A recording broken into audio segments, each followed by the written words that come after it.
Hello, and welcome to our video analysis of Desiree's Baby by Kate Chopin through the New Historicism lens. Have you ever felt that moment when you're reading a book or story and suddenly everything makes sense because you connect the work to the time period in which it was written? If you have thought about this before, then you've briefly analyzed literature through the New Historicism lens. New Historicism connects a work of literature to the time period in which it was produced and identifies the work with the cultural and political movements of the time. In other words, there's no way to read a literary work without understanding and connecting the work to the contextual history from which it was produced. History is up to interpretation. The events that happen aren't facts, but they are interpretations and understandings of the events. Therefore, this lens also considers that personal history can change a person's perspective of the literary work. Each person's perspective changes based on their environment and history. Using this lens, you would need to be able to look at a work in context with the time period that it was produced. Each story is written in a specific period of history for a reason, but how can we begin to understand the effect time has on a story? A reader must first understand what context the story was written in. This means the reader must be able to understand the culture of the people during this time. An example of an important factor time impacts is language. The way people socialize throughout history has changed dramatically, and we must analyze how the story changes if it was written today or the 1800s. Our environment impacts the way people interpret situations, which means the setting is key to understanding the story in which you're reading. We must time travel and think, what was socially acceptable to the characters in the story? It is imperative that we understand how the world or other people influence the characters or author. We must empathize with what the character or author feels or learned at this point in history. The reader must see events in which the character encounters to truly justify their feelings or actions. This requires removing the filter of today's society. Seeing through the New Historicism lens is to walk through a museum and try and place ourselves in each time zone. We should see how we would think and survive.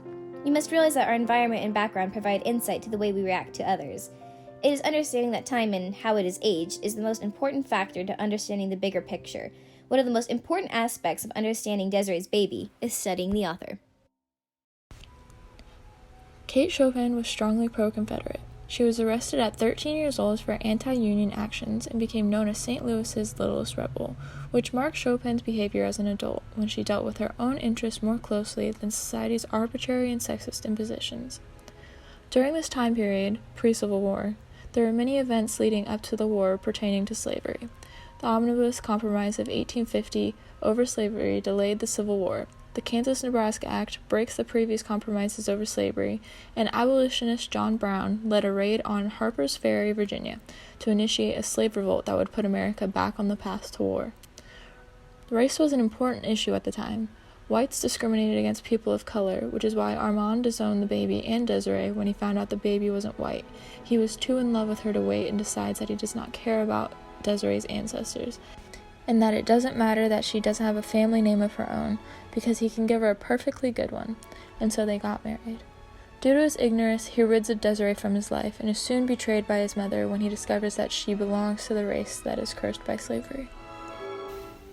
Throughout a lot of the story, it's clear that men are still dominant in society, especially when Desiree is retelling Armand's reaction to their son, saying, "Armand is the proudest father in the parish. I believe, chiefly because it is a boy."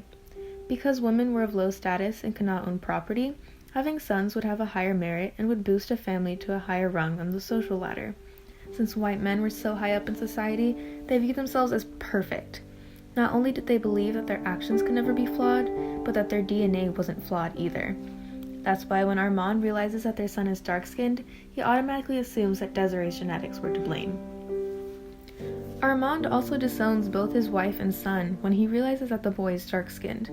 At this time, Armand believes that he is pure white, making his family of the highest stature because of the lack of African American DNA. In order to stay on top of the social ladder, he decides to eliminate this quote-unquote stain on his family.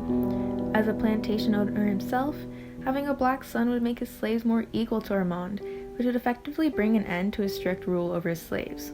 This is because if Armand is equal to his slaves, then he has no power over them. However, Chopin is a feminist writer, so there must be some aspect of the story aimed to empower women. This doesn't come until the very end, when Armand is burning all of Desiree's belongings in order to destroy any memory of her and her son. Among these items are letters, one of which was written by Armand's own mother. This letter reveals that she is of African descent, meaning that it was in fact Armand who had passed down the dark skin to his son, not Desiree. Because Armand is revealed to be the root of the issue, then it's shown that men can be at fault and can be flawed. These flaws debunk the pretense that men are above everyone and are inherently perfect. Instead, like all human beings, they are flawed, making them more equal to the people on the bottom of the social ladder, such as women and slaves.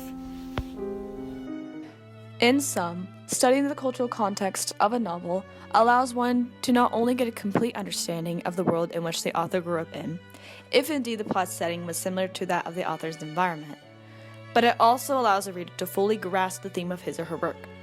By researching the minor and major historical events of that era, as well as the author's personal history, it gives the reader even more insight to the story than if they just read it normally or even analyzed its rhetorical devices. In the case of Desiree's Baby by Kate Chopin, the new historicism lens gives us some cultural, societal, political, and economic insight of the story's setting, particularly regarding racial and gender issues during the antebellum period. Unlike all the other literary theories, which primarily focus on certain aspects of the story's context, New Historicism combines all of those lenses into one and allows us to fully encompass every area of the story's context and theme.